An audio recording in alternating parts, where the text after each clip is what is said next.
Can you please explain the difference between Bernie's healthcare plan and Andrew Yang's healthcare plan? Yes. In order to understand the difference between Bernie's plan and Yang's plan, you have to understand Medicare. And Medicare is split into two systems, which is traditional Medicare, Medicare Advantage, and then we have Yang's plan, which is working off of the capitation model. And I'm going to go into all three of these. So there's an issue with our Medicare system, and private insurance kind of follows it. So with traditional Medicare, we have this issue where claims are accepted almost just for whatever reason. This drives up costs because doctors will prescribe procedures after procedure after procedure, whether or not it's necessary or not. So if you go to a doctor and they say that there's a slight error or a slight thing with your blood work that didn't go through, it wasn't necessary for what you were trying to see, but let's go ahead and get your blood work again. And so you might go through like 3 or 4 visits when you only needed 1. And this drives up costs.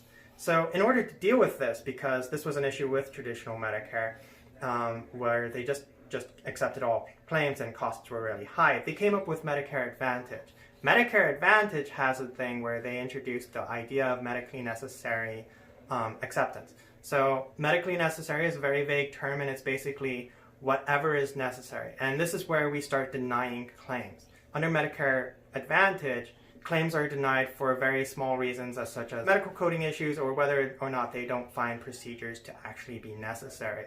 And we can go into more about why they would do this later. But that's one of the big issues with Medicare Advantage, that it saves costs by denying claims. So there's Medicare, traditional Medicare, which just accepts claims, and it's really expensive. Medicare Advantage saves money because it denies claims, and it's very important for you to understand that. The capitation model takes out the idea of claims in the first place. It removes it. There will be no claims that will go into the system.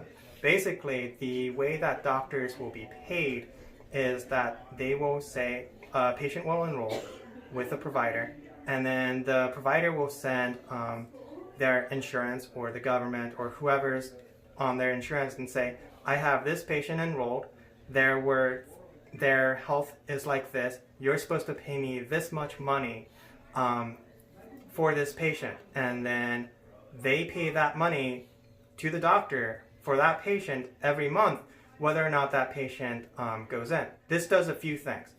With traditional Medicare, they accept everything, and so they have all these procedures. With capitation, they have a flat amount, and so doctors have to figure out what's the most efficient way for them to deal with their patients. So they need to make sure that their patients are healthy. They need to make sure that they don't visit as often, but they also need to make sure that they have good well-being and good outcomes as well, because obviously if you have bad outcomes for your patient's going to go to a different doctor. With capitation, you change the incentives for providers, so they don't offer as many claims for procedures because they're only getting a flat amount whether or not you go. Because they're having multiple people that are enrolled with them, it's easier for them to get the payments to manage the people who visit. And it allows them to put incentives to incentivize preventative health. It opens up the whole issue with preventative health. Now with traditional Medicare, we don't have any incentive for preventative health. The best way to get money is to treat patients as if they're just on a production line. You only value them for the amount of procedures you can prescribe. Now, they don't do this for any malicious intent. This is just how the system works. With Medicare Advantage, the insurance saves money by preventing doctors from overprescribing procedures. But they can be overly scrupulous on this, denying claims. And because the government will have a set amount of money that they can afford for each patient, and that number could fluctuate, they might be incentivized to deny claims for whatever reason. The thing with Bernie's plan with these two systems is that we don't actually know which one he has. Well, we don't know which is Bernie's... We don't know if Bernie, the way he's accounting for things, is going to be close to traditional Medicare or Medicare Advantage or somewhere in between. But we don't know that. But even then, we have the idea of capitation that throws out the whole medium between these two systems. So if you find a medium, you're going to have the disadvantages of both, but at a different rate. So you'll have a more expensive system, and as it gets more expensive, you'll be accepting more claims. And that's where the medium is. So it'll just get more expensive as you make it less likely that claims will be accepted. And as it gets more expensive, that means higher costs or higher taxes for everyone.